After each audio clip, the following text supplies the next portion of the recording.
On September 10, 2025, the nation was stunned by the assassination of Charlie Kirk in Utah. The news broke in the early evening, sending shock and disbelief rippling through communities across the country. For many, it was a moment that seemed almost unimaginable. A public figure taken so suddenly, in a place dedicated to learning and open discussion. At just 31, Kirk, a husband, father, and prominent political voice, was killed while speaking at Utah Valley University. He had traveled to Utah to address students and faculty, hoping to inspire dialogue and share his vision for the future. His family, who often supported him from the sidelines, never imagined that a day meant for connection would end in tragedy. The act was shocking, not just for its brutality, but for the loss of a young life in a public forum meant for dialogue.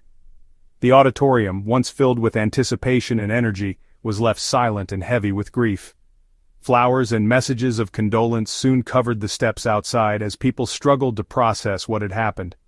News of his death spread rapidly, confirmed by President Donald Trump, and sent shockwaves across the country. Social media feeds were flooded with tributes, debates, and expressions of sorrow. The president's statement called for unity and calm, urging Americans to come together in the face of such a senseless act. Regardless of politics, the violent end of a life is a tragedy that demands empathy. People from all walks of life gathered at vigils, holding candles and standing in silence, united by a shared sense of loss. In these moments, differences faded, replaced by a collective grief and a longing for peace. Behind every public figure is a family left to grieve, a wife, a child, a community. For them, the headlines are deeply personal, each one a reminder of the empty seat at the dinner table, the laughter that will never return. The pain of loss is felt most acutely by those who loved him, but it also ripples outward, touching friends, colleagues, and supporters. The assassination became a major national story, not just for its political implications, but for the sheer senselessness of the act. Newsrooms across the country scrambled to cover the unfolding events, while communities debated what this tragedy meant for the nation's future. The story dominated headlines, sparking conversations about safety, civility, and the cost of division.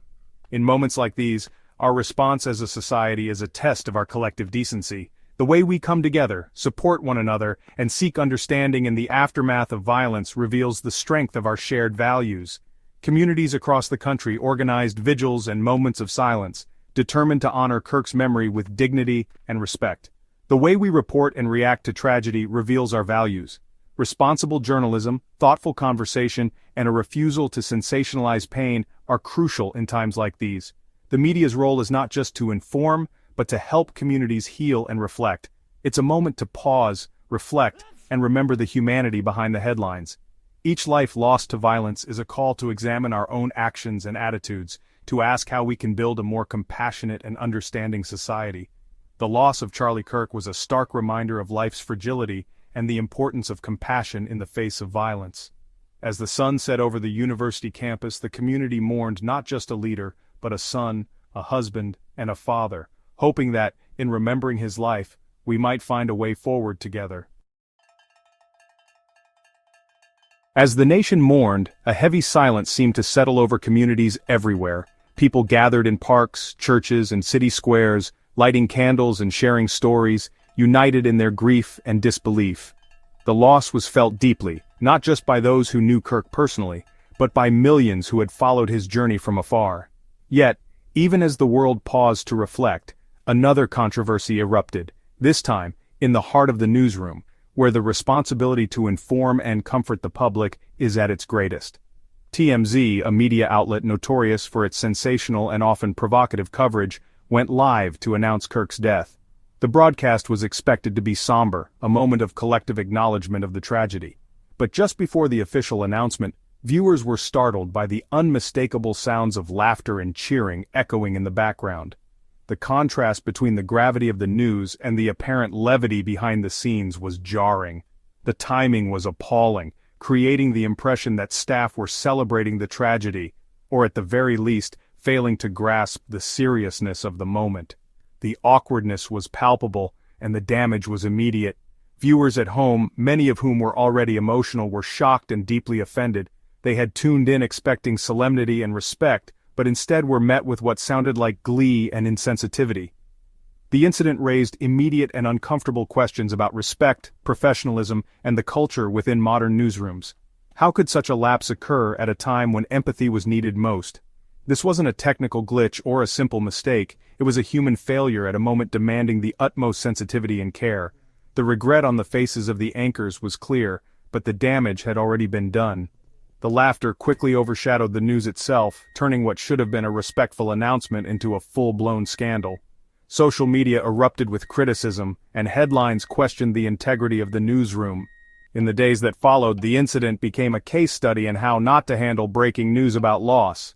Media experts and journalism professors dissected the moment, using it as a cautionary tale for future generations. The public's outrage was swift and unforgiving, and the newsroom's culture was put under a harsh spotlight.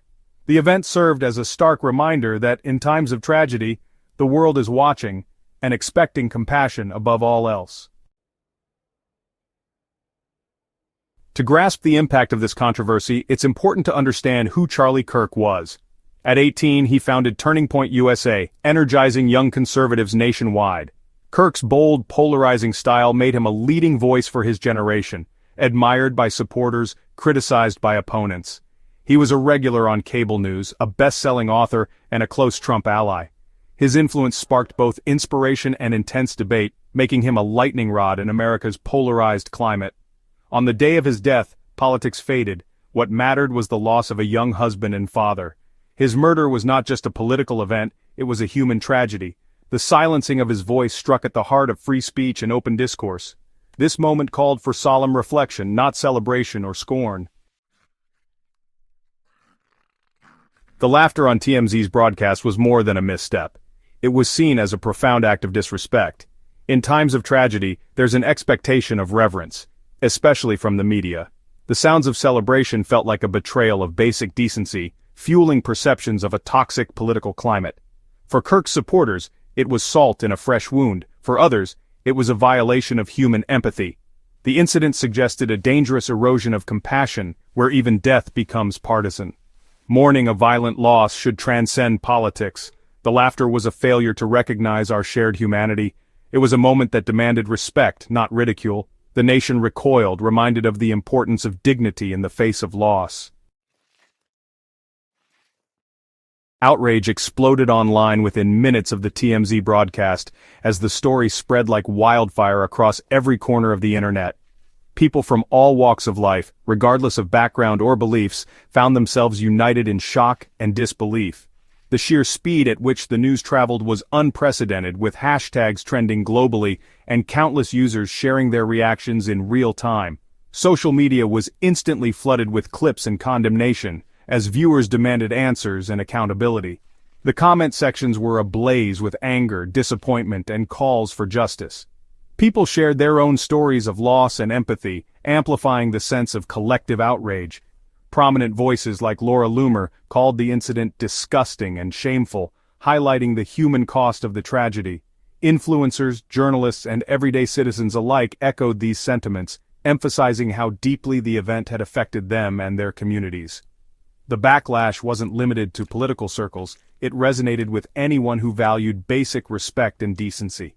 Conversations erupted in homes, workplaces, and public spaces, as people tried to process what had happened and what it meant for society at large. The incident quickly became a symbol of media insensitivity and the dangers of sensationalism. Headlines questioned the ethics of modern journalism, and experts weighed in on the consequences of prioritizing speed over compassion. TMZ's brand, built on being first to break the news, now looked out of touch with human emotion. Their reputation for exclusives suddenly seemed like a liability, as viewers questioned whether being first was worth the cost. The controversy quickly spread to major news outlets, escalating the crisis and drawing even more attention to the ethical failures at play. Newsrooms across the country debated how to cover the story without repeating the same mistakes. Public pressure mounted for TMZ to respond and take responsibility. Petitions circulated, protests were organized, and the demand for a public apology grew louder with each passing hour. The silence from the outlet only fueled the anger, as people waited anxiously for any sign of remorse or acknowledgement. The lack of response was seen as a further insult to those already hurt.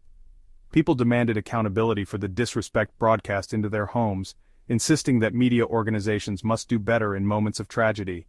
The moment became a flashpoint in the ongoing debate over media ethics and empathy, forcing both the public and the press to confront difficult questions about responsibility, sensitivity, and the true cost of breaking news. Under intense scrutiny, TMZ issued a public apology less than a day after the incident.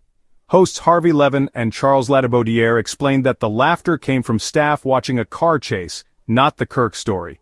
They insisted there was no malice, calling the timing horrible and the incident tone-deaf. TMZ took responsibility for the technical failure and lack of awareness that allowed the sounds to bleed into the broadcast. The apology was a mix of explanation and regret, posted across all platforms. They hoped to quell the outrage and clarify the context.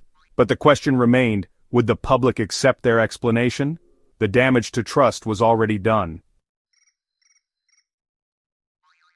Despite TMZ's apology, skepticism persisted. Many found the car chase explanation implausible given the gravity of the news. Social media users openly doubted the story, citing TMZ's reputation for insensitivity. Critics argued that even if true, the incident revealed a newsroom culture lacking in solemnity. For Kirk's supporters, the apology felt self-serving and failed to address the pain caused. The trust was broken, and for many, irreparable. The incident reinforced suspicions of media bias and animosity. Public apologies only work when there's trust, and TMZ's brand made that difficult. For many, the apology was simply too little, too late. This episode is a stark reminder of the responsibility that comes with reporting tragedy. Journalism is a public service, especially when covering loss and trauma. Sensitivity and respect are not optional, they're essential. The way news is reported shapes how we process grief and loss. A lack of empathy turns information into trauma. Newsrooms must actively guard against desensitization and cultivate a culture of compassion. Every story involves real people and real pain. Sensitivity in reporting is about upholding our shared humanity. The TMZ incident is a warning of what happens when that responsibility is forgotten. In news, sensitivity is non-negotiable. In the wake of tragedy and outrage, it's easy to feel despair. But this moment calls for more understanding, not more anger. We must find ways to disagree without dehumanizing each other. No political difference justifies celebrating or mocking a death. Kindness and empathy are strengths, not weaknesses. We can choose compassion in our daily interactions and in how we respond to news. Let this tragedy be a catalyst for change, demanding more from our media and ourselves. Honor the memory of those lost with decency, not division. Build a public square where every life is valued and every tragedy is met with grace. The choice for a kinder world is ours to make, together.